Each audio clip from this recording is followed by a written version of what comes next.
Kami belum ada, aku belum dengar maksud saya, belum dengar apa-apa. Yang saya dengar dari Mbak Puan ya, kalau soal ketemu Pak Prabowo dan Ibu ya pasti. Kata Mbak Puan. Kalau yang lain aku nggak tahu, Bos. Mbak Puan intens ya komunikasi dengan Gerindra? Yes. Sangat Cukup intens. ya. Dengan ibu Ketua ya? DPR kan, kalau anak dengan ibu ya biasa intens. Kalau dengan Pak Prabowo kan karena ketua DPR. Kisi-kisi tempatnya nanti untuk pertemuan gimana? Lah kisi-kisi. Tempatnya itu bocorannya Katakan gimana gitu. tarik-menarik, ada apa di TU atau di Menteng Hambalang kah, atau atau di bukan? Hambalang. Ini terus terang aja saya nggak tahu. Kalau saya nanti ngomong saya ngarang, pasti saya bohong ya. Kan? Soal ada isu juga, Pak. Pelantikan MPRD ini kan Mas lebih banyak berkiprah itu di DPR dan ketua komisi 3 bidang hukum gitu ya. Kalau MPR kan lebih banyak ke isu-isu kebangsaan. Nah ini seperti apa penugasannya gitu Mas? Ya kalau kemarin kan sesungguhnya kan hukum itu kan justice ya, keadilan. Kemarin udah kita bicarakan bahwa kita kan anatomy of justice-nya kayak apa. Oke, tapi kalau ini nanti kan saya pasti akan lebih banyak di MPR. Gitu loh. Jadi menjadi guardian of constitution ya. Ya, menyelesaikan hal-hal yang belum selesai. Itu aja yang mungkin masih perlu diskusi-diskusi tentang ketatanegaraan. Berarti akan fokus ke Jadi ya kan fokus misalnya apakah ya pantas sih misalnya Pak Prabowo ini bukan Pak Prabowo calon presiden atau calon wapres ketika sudah menang itu dilantik atas dasar keputusan KPU. Iya. Nah, kan Tidak itu kan jadi ya. tak MPR. Tidak Ya, jadi. apakah setara KPU? Oh itu nanti mau dikaji lagi Mas? Nah, dikaji nanti kan didiskusikan. Nah, kita didiskusikan. Ini kan cuman keberlangsungannya aja supaya lebih kuat. Kan presiden itu penguasa tunggal. Praktis sistem presidensial itu kan kayak penguasa tunggal aja. Semua kekuatannya kan di presiden kan itu. Mas berarti dipastikan pelantikannya itu tetap menggunakan Sistem yang KPU, kemarin, ya. berita acara Ya. MPR itu. Kita tetap nggak ada perubahan. Kalau ada dorongan masalah amandemen terbatas Undang-Undang Dasar itu masih akan tetap dipertimbangkan juga nggak untuk MPR sekarang? Satu-satu apa? Masalah Amandemen kan- amandemen terbatas, rekomendasi untuk amandemen terbatas untuk Undang-Undang Dasar 45 itu apakah akan tetap Itu nanti. ditindaklanjuti? Itu sekarang fokus dulu ke pelantikan dulu dan pembentukan kabinet. Pilkada serentak kan begitu nih. Ada sisinya. Setelah itu akan ada waktu 5 tahun yang cukup panjang. Itu pasti akan banyak diskusi-diskusi. Kalau pesan Mas. Mbak Puan sendiri dibuat misalnya di MPR gimana? Ya kan kalau itu kan sudah pastilah untuk datang. Apa yang PKRI lah. Konstitusi. Teruskan ide, bahasanya itu teruskan idenya Pak Taufik. Kan Mas lalu Sulan Soeharto jadi pahlawan nasional fraksi PDIP di MPR sikapnya seperti apa? ini lah teruskan. Aku belum mendapat masukan apapun soal itu. Tetapi tugas saya meneruskan idenya Pak Taufik. Udah gitu loh perintahnya ya. Mas izin mau konfirmasi ada isu yang beredar bahwa Pak Basarah akan ditempatkan menjadi sekjen di PDIP dan Mas Hasto akan ditempatkan di kabinetnya Pak Prabowo nanti. Itu kabarnya betul atau tidak untuk mengonfirmasi soal itu? Kalau itu sih aku nggak dengar, nggak tahu pula.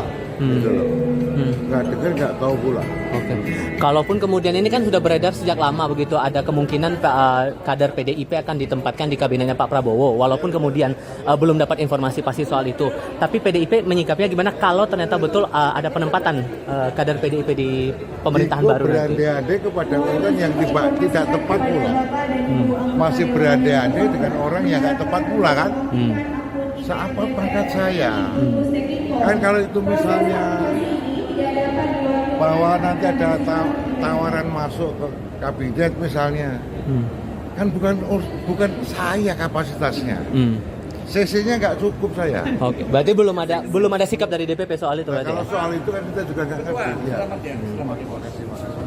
Terima kasih ya. Jadi jangan kau potong-potong nanti gitu loh. Ini harus overcall. Jadi ini bukan soal DPP ini. Jadi DPP belum misalnya Susano.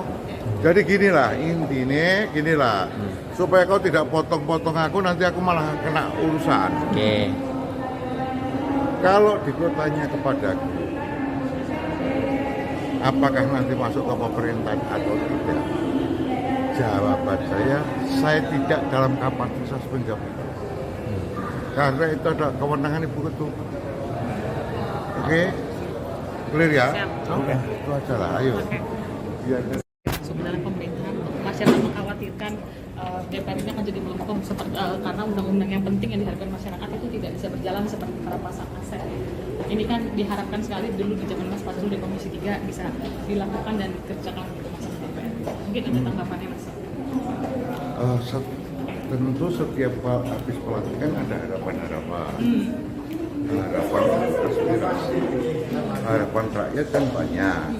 Harapan yang mana yang diwujudkan kan gitu. Tentu dalam sisi Pak Presiden sendiri akan punya agenda prioritas. Dari agenda prioritas itu tentu di lapangan nanti di DPR-nya gimana. Kalau agenda prioritasnya berbeda dengan partai ya mungkin bisa saja ada diskusi toh. Jadi tidak akan mungkin sama. Kalau itu nanti DPR-nya macet enggak lah. Berarti tergantung juga prioritasnya Pak Prabowo pada undang-undang apa gitu Mas? Atau Iya. Ya kan tetap nggak mungkin macet. DPR itu kadang punya fungsi pengawasan, fungsi legislasi, fungsi budget. Mungkin budget sudah selesai untuk 2025. Kemudian kalau kita bicara pengawasan, masa pengawasan ya harus setuju. Berarti PDIP tetap memastikan meskipun nanti masuk andai kata pun DPR akan tetap melakukan fungsi pengawasan itu kepada Pak Prabowo. Tetap kritis gitu loh, bukan ini tetap kritis. Kita akan tetap kritis, mana-mana yang kurang baik tentu harus masih minta diperbaiki. Kan gitu. Tapi apakah PDIP juga akan bersuara dengan undang-undang yang diharapkan oleh masyarakat PPRT? Oh tentu, itu PRT nanti kita buka RDP aja lah, RDPU. Rapat dengan pendapat umum aja. Karena ini orang belum paham sih kultur kita. Oke, siap. Kultur kita itu kalau di Jawa sana ada batik. Siap. Itu agak beda tuh konsepnya dengan transaksional sekali. Oke, Lain siap. ya. Oke, Oke. siap. Terima kasih Mas Thank you, Mas Fajrul. Menjunjung tinggi prinsip jurnalisme dalam setiap tayangan terbaiknya. Menghadirkan berita bernilai sebagai referensi. Gelar bicara yang tajam, Tidak, ini kan kebohongan dong. mengupas fakta demi fakta dan mendorong pencarian solusi, serta investigasi yang mengungkap kebenaran.